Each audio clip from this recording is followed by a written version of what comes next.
Hey, deserving listeners, this is chapter 5 in my deep dive on apologies and forgiveness. In this chapter, I'm going to do a mini deep dive on forgiveness. Forgiveness is something that's really quite complicated. I'm going to go into the definition and the components, so let's get into it. But first, let me analyze one of the videos that you sent to me. This is an apology between Joe Jonas and Taylor Swift, apparently. So I'm going to analyze this apology, and I'll give you a letter grade at the end. Let's watch. I've moved on. I'm sure Taylor's moved on, and it feels nice, and we're all friends. It's all good. Okay, so I've started to refer to something as the apology system, which refers to the entire system that involves an apology. You can't just look at an apology in isolation and say, was it effective? Was it ineffective? You have to look at the entire system. And so we're hearing a little bit from Joe Jonas. I think Taylor Swift apologized to him, I'm guessing, or did something to him. Maybe they had a relationship. I think they did. Anyway, so for him, I think he is now saying, we're friends now. I've moved on. We're good now. That indicates that however the two of them managed to get there, whether an apology was elaborate and wonderful and would fit all my criteria or not, apparently, at least in this interview, he's saying that they have moved on, and it sounds like he has forgiven her, or at least in spirit. I've moved on. I'm sure Taylor's moved on, and it feels nice, and we're all friends. It's all good. That's Joe Jonas on ITV's Lorraine, speaking out about his relationship with Taylor Swift after her recent appearance on The Ellen DeGeneres Show. What is the most rebellious thing you did as a teenager? Probably when I put Joe Jonas on blast on your show. That was too much. Okay, so we're hearing that Taylor Swift regrets insulting Joe Jonas somehow on her show when Taylor Swift was younger. So that's apparently the transgression. We're always looking for what exactly is the transgression, what is the harm. We laugh about it now, but that's good. That was some mouthy, just all right. Some teenage stuff there. In case you need a refresher, here's the moment Taylor was referencing from 2008. That guy's not in my life anymore, unfortunately. I know. That's not, I'm sorry to hear that. That's ouch. It's all right. I'm cool. You know what? It's like when I find that person that is right for me, I'm not even going to be able to remember the boy who broke up with me over the phone in 25 seconds when I was 18. So when we are broken up with, when we're dumped, we have hurt feelings, and we will often want to get revenge, or at least out the other person. Generally speaking, when we are broken up with, we tend to be very hurt naturally. And if we can't really deal with that hurt, we can't cope with it, we might look towards something that we can identify that's easier to attack, like the way in which we were broken up with. And often I will hear people, now maybe Joe Jonas was a jerkface by breaking up with her in the way that he did. I don't know. People have all these rules about it. But when you ask people, everyone's different. It depends on the situation. Some people want to be broken up with in person in a very elaborate, long form manner. Some people don't want that because they don't want to be put on the spot. So it just kind of depends. And if you're ever breaking up with someone, you want to try to detect that. Also, when you're breaking up with someone, you want to commit. Generally speaking, unless you're being abused by the person, you want to commit to a long process of breaking up with them, because to, I think, morally and ethically break up with someone, you have to let them down easy, and you have to maybe listen to them get angry at times, within reason, of course, as long as they're not being abusive of you. Oftentimes people will break up and then they'll move on, and they won't engage again, and they'll say, look, I already talked about it, moving on. Whereas the Taylor Swifts of the world might want additional conversations, questions that answer, this kind of thing. And you can really help both people out if you can do that. Anyway, when you are young, you are probably going to not necessarily know when you should say something on international television or not. Plus, when we are hurt, we feel righteous in saying things like this, right?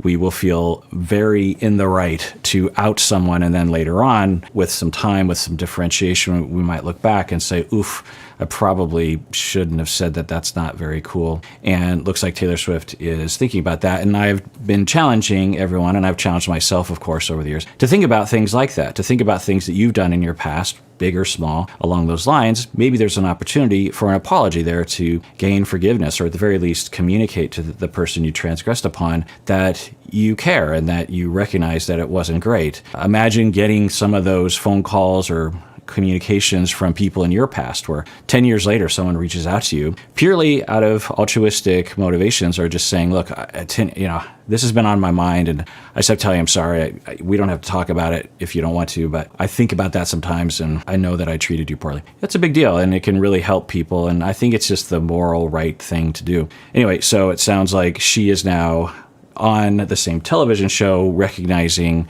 that it wasn't very cool. Now, when we think about apologies, we want to, in our own lives, we want to make sure we hit all the components. Sometimes it's sufficient enough just to say what she just said, right? Because this is a flashback and she's like, I think that was pretty crappy. Joe Jonas hearing that might go like, oh, okay, well, that's nice to hear. Yeah. Ouch. Were you glad to receive that public apology 10 years on? Yeah, I mean, it did feel nice. So 2 thumbs up, because a lot of people in his position, in my experience, because of their insecurities, they don't want to seem weak or vulnerable, will say, no, I moved on, I don't care, what's the big deal? Whereas he says, yeah, that was actually kind of nice. Because we have all these weird ideas around you're supposed to move on and, oh, you're a bitter, because if he still held on to some feelings, which would be natural, right? That somehow that means that he still loves her, and his current partner would say like, wait, you're still holding on to that? And it's just like, well, I don't want to be with her, but it did hurt my feelings that this person that I had a relationship with would hurt my feelings like that, would just, paint a picture to make me look like a horrible person. I'm guessing there's a whole other side of the story in terms of the way he broke up. I don't know. But he says, yeah, and that is another part of the apology system, is that the person you're apologizing to, if everything's going to go well, they have to have self-awareness and differentiation enough to be able to say, oh, thank you. Because if he didn't, say, you're in a relationship with someone, your spouse, and you apologize to someone and they're very insecure, they want to avoid seeming weak and vulnerable, and they're like, well, I don't know why you're apologizing. I mean, everything was fine. Like, that really throws a wrench in the relational system. It's something that I probably was feeling pretty bad about when I was younger. Taylor and Joe dated pretty briefly for just 3 months back in 2008. But a 3-month romance is pretty long when you're 18. Long enough to inspire a few of Taylor's songs over the years, including Forever and Always. I was there when you said forever and always. And I'll say, as a songwriter myself, some of the best songs that someone can write is when you've been broken up with, the pain, the anger. There's a lot of inspiration for lyrics and for musical vibes. Some of you might know that I actually played in a recent reaction video to 90 Day Fiancé. I played a clip of the very first song I ever wrote, and that song was along those lines, and I was in high school when I wrote that. I was 16 or 17, 16. Not another cloudy sky. It mean it, baby. Taylor and Joe are both now 29 and in love with other people. Taylor has been quietly dating actor Joe Alwyn for nearly 3 years, while Joe recently tied the knot with Game of Thrones star Sophie Turner. Not really much to go off of right there. If that was the entirety of the quote-unquote apology, I would say, what grade would I give it? Let me look at my components, actually, for a proper apology, for an effective apology. Relationship with Taylor Swift after her recent appearance on The Ellen DeGeneres Show. What is the most rebellious thing you did as a teenager? Probably when I put Joe Jonas on blast on your show. That was too much. We laugh about it now, Oh, but that's it's good. that was some Yeah. mouthy. Yeah. Yeah, just All right. some teenage stuff there. a lot of the apology, it's not really a strict apology, but I think it was received that way. And the interviewer asked Joe Jonas, what do you think about Taylor Swift's apology? And he didn't say, that wasn't an apology. He said, yeah, it was nice to you. So it sounds like it was received as an apology, and I guess it was. And that's another thing to think about, is that often people will say, I'm sorry, or I apologize, or I take full responsibility, but then they will proceed to not really apologize and not take full responsibility. So just saying I'm sorry, or just saying I apologize, or just saying I take full responsibility is not actually doing it, right? You can say I am going to take out the garbage and not actually take out the garbage. Just saying something, you have to do it, okay?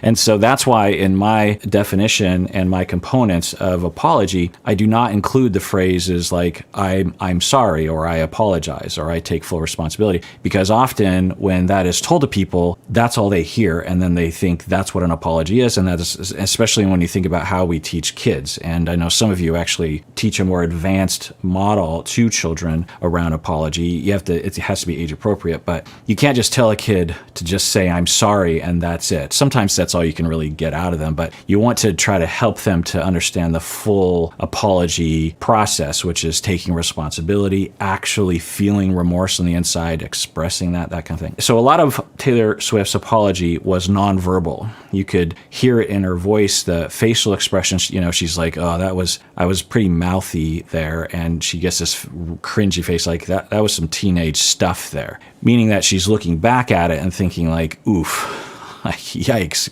little me, younger me, like, wow. Probably when I put Joe Jonas on blast on your show, that was too much. We laugh about it now, Oh, but that's it's good. still, that was some Yeah. mouthy, Yeah. just All right. some teenage stuff there.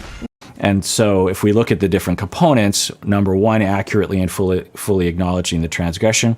Sounds like she did that in the conversation with Ellen, and that Joe Jonas received that. Number two, accurately, fully acknowledge the harm caused. You could maybe hear that in the way she was talking about, it's implied there that she's saying that wasn't nice and that was harmful to Joe Jonas. She could have said something a little bit more there, even in that short little bit with Ellen. And who knows if they had a longer conversation. Hopefully they did, honestly. But if we're just looking at this, she could have said something like, yeah, I mean, if I was in his shoes, I'd be pretty hurt and angry, or something like that. She could have said something, but it seems like he received it well enough. And then take responsibility for the transgression, meaning that you're not blaming other people. Yes, she met that. And then 4, sincerely express remorse. And yeah, you can kind of hear it in her voice. She's like, ugh, boo. And then 5, explain the cause without making excuses.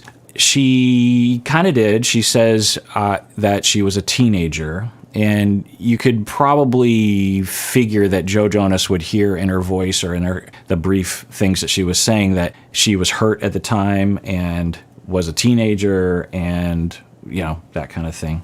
And then the rest of the components don't necessarily apply to the situation because there's not a need for them to go through all the rest of the components. But one of the components that I have is that you offer remedy. And you could argue that her announcing to the entire world that she thinks she was a jerk face and that she's apologetic is her providing a remedy, right? She outs him, and then later on, she ends him, if you will. Okay, so what grade do I give it? I'll certainly give it a better grade than Bill Clinton and Donald Trump. So I would say that it was sufficient, seemingly, given that for Joe Jonas, he said that they're friends now and he's moved on and it felt good to get the apology. Sufficient meaning that the goals of the apology were met, also that the apology was accepted by the transgressed. Joe Jonas seems to have accepted the apology, and the apology has helped the harmed individual to forgive, and that also seems like it's likely.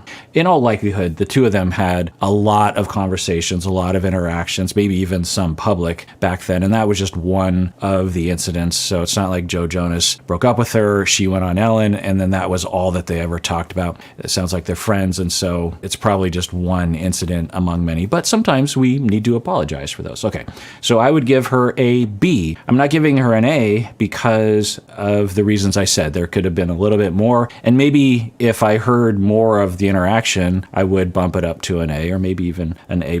But as far as a public apology goes, she seemingly very much took responsibility. She seemed sorry. She seemed remorseful. He accepted it. That's a B.